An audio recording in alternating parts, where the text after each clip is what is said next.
O levantamento do Diese mostra que o valor da cesta básica aumentou em 16 capitais em janeiro. Dani, sabe qual é a capital com a cesta mais cara? São Paulo, a cidade de São Paulo. E o custo mais barato foi observado em Aracaju, capital de Sergipe. Em pelo menos 11 capitais do país, a cesta básica ficou acima de R$ 600 em janeiro.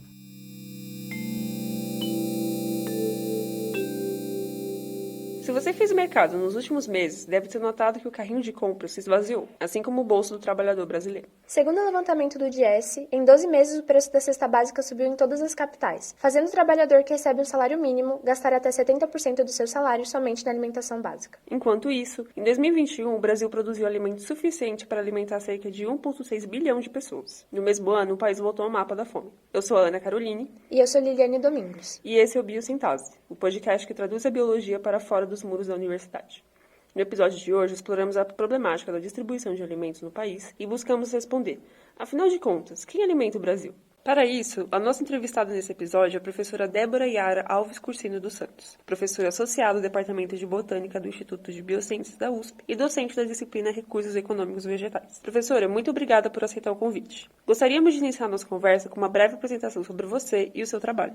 Meu nome é Débora, eu sou bióloga, eu me formei na Faculdade de Filosofia, Ciências e Letras da USP, lá em Ribeirão Preto, né? Eu me formei no final da década de 80. Então, de lá para cá, eu vim para São Paulo, aqui para a USP de São Paulo, para fazer mestrado, continuar na vida acadêmica, né? Mestrado, doutorado, entrei no departamento como professora em 93, logo que eu defendi o meu mestrado, então tô lá já como professora, vai fazer 30 anos o ano que vem. E desde que eu entrei para dar aula na disciplina que antigamente chamava Botânica Econômica, que tem esse objetivo aí de tratar um pouco dos conceitos botânicos de uma forma mais aplicada. Então, desde que eu entrei no departamento, eu dou aula nessa disciplina, eu trabalho com fitoquímica desde a minha graduação, então essa disciplina tem um pouco a ver com o que a gente faz na pesquisa, no sentido de trabalhar com metabólitos, de estudar a química de plantas e aplicações de plantas. E eu acho que essa disciplina, na graduação, como eu já falei antes para vocês, ela normalmente, em todos os cursos de ciências biológicas, essa é uma disciplina que vem ao final das disciplinas da botânica. E aqui, no nosso curso, depois da última reforma, da última vez que a gente articulou a nossa grade, a gente resolveu botar ela como primeira disciplina da botânica, né? Isso para ajustar um pouco de grade, a gente teve que fazer alguns ajustes nos conceitos e na nossa cabeça do que vocês vão ver de botânica ao longo do curso, né? Pelo menos no núcleo básico. Então, essa é a nossa missão, o nosso objetivo na disciplina, trazer aspectos da botânica para a formação do biólogo, que mostre para ele não só a aplicação em ensino e pesquisa, mas também em outras áreas de atuação.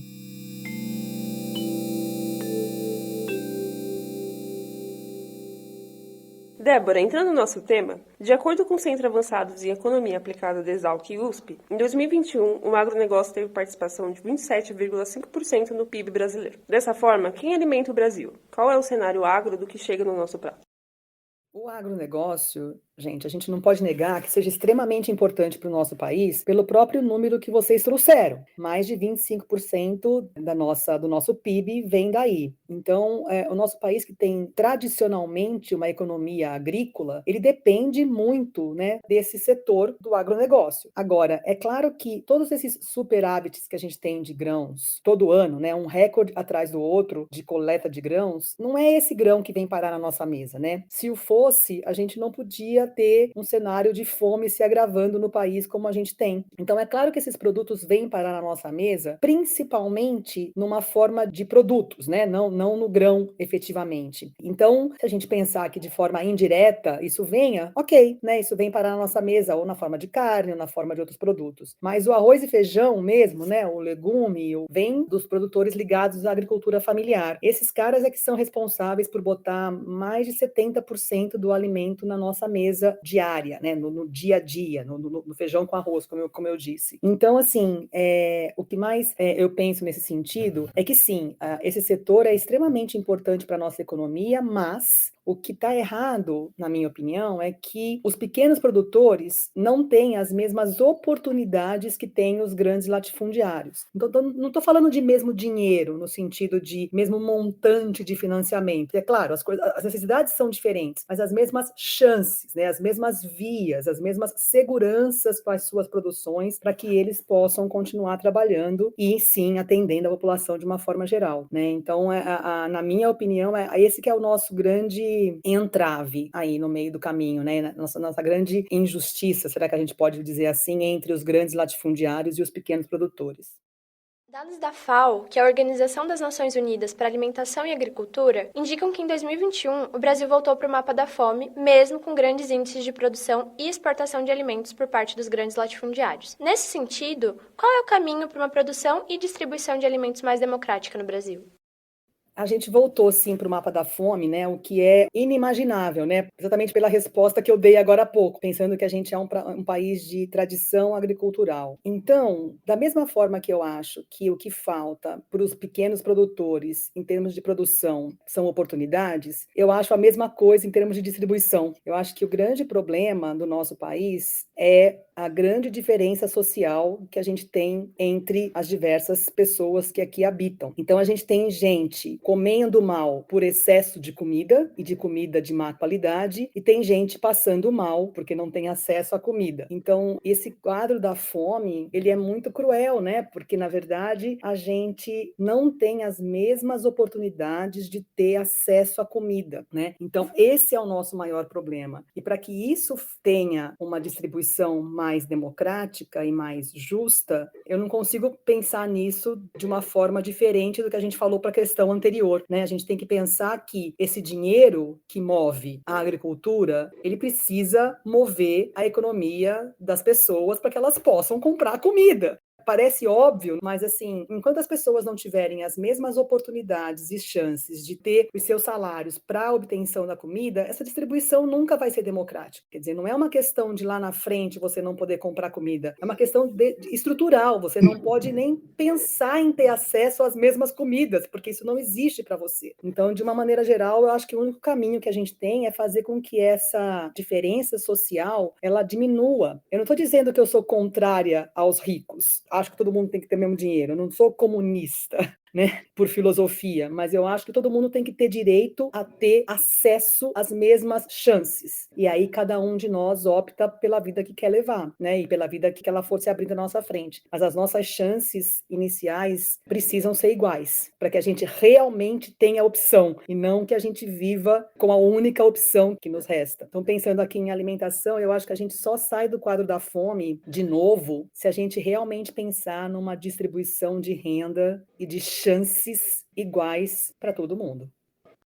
Puxando para a questão anterior, que toca no assunto da produção de grandes latifúndios, temos visto que o uso de agrotóxicos no Brasil tem crescido exponencialmente. Dentro dessa questão, vimos na disciplina que técnicas de melhoramento genético são técnicas que, assim como os agrotóxicos, podem gerar vegetais mais resistentes à herbivoria e patologias nas plantações. Dito isso, o que você pode acrescentar sobre o que é o melhoramento genético, como agem os agrotóxicos na lavoura e principalmente no organismo de quem consome o alimento modificado? Eu acho que a coisa mais importante da gente deixar destacado aqui é o que a gente entende sobre um organismo modificado. Então, a gente não pode perpetuar a ideia errônea de que um organismo geneticamente modificado ele é sinônimo de um organismo transgênico. A gente modifica os organismos desde que a gente passou a ser mais sedentário, né? Desde que a gente passou a efetivamente começar a cultivar esses organismos, né? Então, desde o processo de domesticação, ele foi sendo feito por nós há mais de 10, 12 mil anos, como a gente viu na disciplina. Então, o papel dos agrotóxicos nesse meio do caminho aí, pensando numa época bem mais recente, ele é importante no sentido que, ao longo desse processo de domesticação, a gente foi produzindo algumas espécies, alguns cultivares, que têm pouca ou nenhuma capacidade de sobrevivência livre, digamos assim, né, natural. Que a gente foi selecionando alguns atributos ao longo do caminho que, muitas vezes, são opostos aos atributos de defesas naturais naturais das próprias plantas. Então, os agrotóxicos vieram nesse sentido, ou atuam nesse sentido. Como a gente tem culturas cada vez mais homogêneas por conta da produtividade, né, e essa é uma grande busca dos organismos geneticamente modificados, eu não tenho ali no meio variabilidade genética para garantir uma defesa contra uma praga que apareça, por exemplo. Então, eu preciso dar essa defesa para a planta de uma forma externa. Daí vem os agrotóxicos. Então, quando a gente fala do problema desses agrotóxicos para a planta em si, a gente tem que pensar, teoricamente, nada está acontecendo para ela, né? Ela está até se beneficiando, bem entre aspas, aí, dessa ajuda externa. Mas é claro que a gente tem nesses agrotóxicos, muitas vezes, uma ação indiscriminada, né? Então, eu não consigo garantir que ele atue só sobre aquele herbívoro praga, por exemplo, ou só sobre aquele determinado patógeno. E mais, em termos, como vocês mesmos perguntaram, em termos de problemas para nós, para quem consome, para nós ou para outros animais, isso tem sido demonstrado, sim, que pode ter problemas bastante sérios, porque muitos desses agrotóxicos têm um efeito cumulativo nas plantas ou nos outros organismos. E aí vem o nosso problema de novo, né, de falta de base, de falta de direitos iguais. Então, as aplicações desses agrotóxicos, ela também pode trazer bastante risco de intoxicação, né, para a pessoa que está lá aplicando, se ela não tiver acesso aos EPIs que são necessários, né, para sua própria proteção. Os alimentos produzidos com esses agrotóxicos, se não forem bem limpos, bem lavados, né, bem tratados, também podem ocasionar problemas a longo prazo, né, para quem ingere. O que a gente não tem, até onde eu sei, nenhum relato que seja científico, vamos dizer assim, de um problema cumulativo, de um problema de saúde com organismos transgênicos, por exemplo. Então, esse também é uma ideia que muita gente tem medo de se alimentar, mas a gente não tem nenhum relato na literatura de alguém que tenha tido uma reação alérgica, que tenha tido um problema de envenenamento, diferente dos agrotóxicos tradicionais, né? Então, assim, a gente precisa pensar que o impacto dessas substâncias, pensando nos agrotóxicos, para os organismos, sejam eles modificados ou sejam eles transgênicos, né, geneticamente modificados pela via tradicional, quero dizer, ou transgênicos, esses agrotóxicos são importantes para tentar manter aí a qualidade de algumas culturas, né, e garantir a sua estabilidade, visto que essas plantas muitas vezes não têm suas defesas naturais, o que não quer dizer que a gente não pudesse ter formas alternativas de controle e busca para esses controles alternativos. Mas para a nossa saúde, esses agrotóxicos, sim, têm um papel bastante prejudicial em muitos casos.